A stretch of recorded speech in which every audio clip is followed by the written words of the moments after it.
Orang-orang yang hadir memaksa dirinya untuk mencium wajah gadis yang sudah mati itu. Dan tidur di kuburan dapat berkomunikasi dengan roh-roh orang yang telah mati.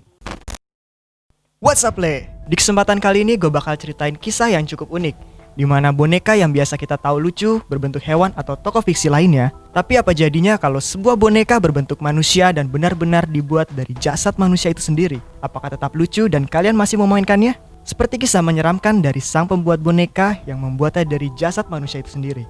Anatoly Moskvin adalah nama dari seorang nekropolis atau pakar pemakaman yang di Rusia lebih dikenal sebagai The Lord of the Mummies atau biasa disebut perfumer. Kalau dilihat dari penampilannya nih, si Moskvin nampak seperti pria berumur pada umumnya dengan latar belakang pendidikan yang cukup tinggi. Tapi siapa sangka kalau di balik penampilannya itu si Moskvin mempunyai rahasia yang sangat mengerikan. Oke, sebelum lanjut jangan lupa tekan tombol subscribe-nya agar kalian gak ketinggalan video-video menarik dari channel ini. Check it out.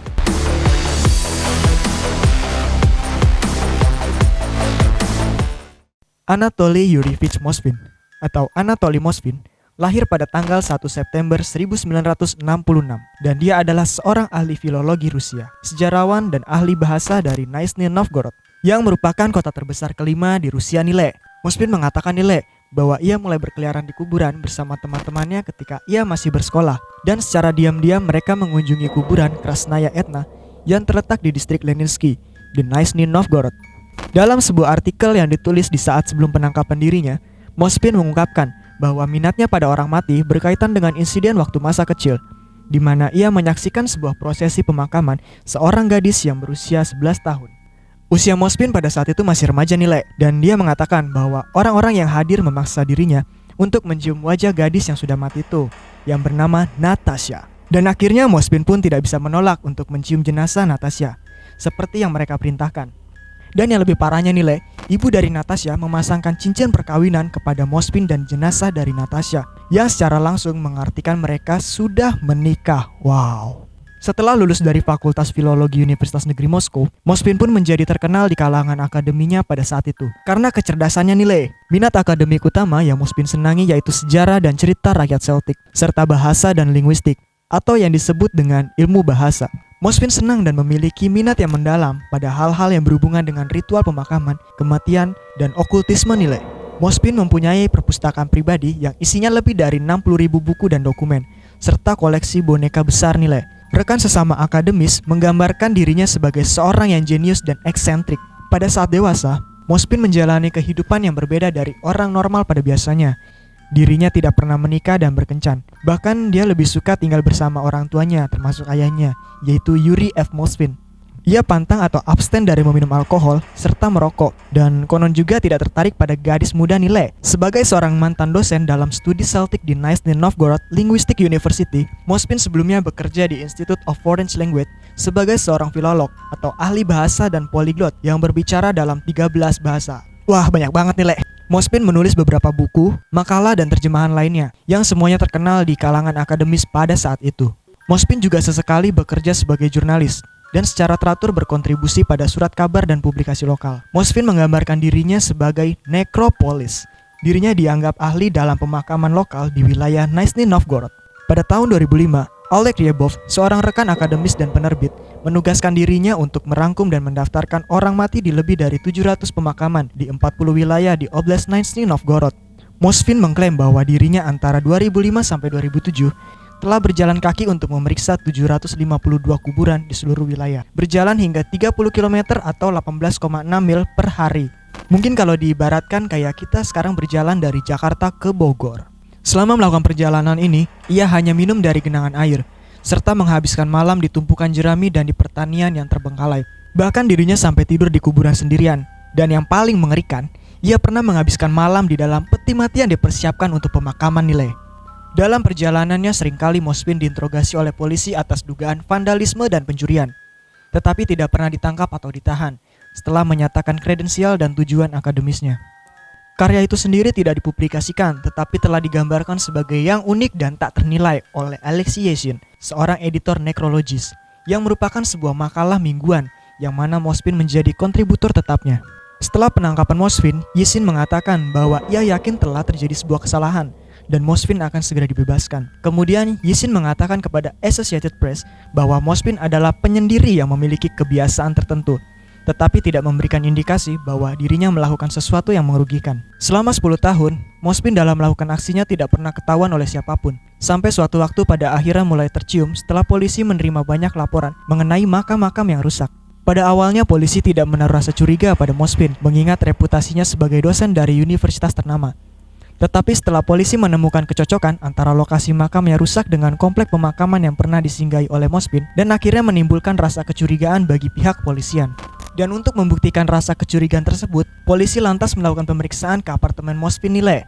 Dan saat polisi melakukan pemeriksaan di dalam apartemennya, mereka menemukan hal yang aneh, yaitu sebuah apartemen yang dihuni oleh lelaki tanpa anak berusia 45 tahun tersebut dipenuhi dengan boneka serta perlengkapan-perlengkapan anak kecil seperti mainan, pakaian, dan buku anak-anak. Padahal Mosfin ini tidak pernah menikah seperti yang gue bicarakan sebelumnya nilai. Saat polisi memeriksa salah satu boneka yang ada di apartemen Mosfin, polisi merasakan hal yang aneh nih guys, yaitu boneka tersebut tidak memiliki berat seperti pada boneka umumnya yang berisi kapas. Kemudian polisi memeriksa lebih lanjut isi dari boneka tersebut. Dan benar saja, ternyata isi dari bonekanya adalah jasad seorang gadis nilai. Yang kemudian pada saat itu juga, pada 2 November 2011, polisi melakukan penahanan pada Mosfin untuk penyelidikan lebih lanjut. Kemudian, video yang dirilis oleh polisi menunjukkan mayat-mayat yang duduk di rak dan sofa di kamar-kamar yang penuh dengan buku, kertas, dan dokumen lainnya. Dan yang lebih mengejutkan adalah ditemukannya 26 mayat di apartemennya Mosfin, dan ia dicurigai telah merusak sebanyak 150 kuburan setelah polisi menemukan banyak perlengkapan makam seperti papan nama logam yang dilepas dari batu nisan. Polisi juga menemukan buku yang berisi cara untuk membuat boneka, peta kuburan di wilayah itu, dan koleksi foto serta video yang menggambarkan kuburan terbuka dan benda-benda yang tidak terpakai. Walau tidak satu pun dari bukti ini dapat dihubungkan secara konklusif ke salah satu mayat yang ditemukan di apartemen Mosfin. Menurut penyelidikan, mayat-mayat tersebut terutama berasal dari kuburan di wilayah Nizhny Novgorod, meskipun beberapa mungkin berasal dari tempat yang jauh seperti Moskow. Mosfin aktif bekerja sama dengan penyelidik dan mengklaim bahwa ia membuat boneka itu selama 10 tahun. Mosfin didakwa berdasarkan pasal 244 KUHP atas penistaan kuburan dan mayat, sebuah tuduhan yang dijatuhkan hingga 5 tahun penjara. Awalnya Mosfin juga dituduh telah merusak kuburan umat muslim yang dianggap sebagai kejahatan rasial, tetapi tuduhan ini kemudian dibatalkan.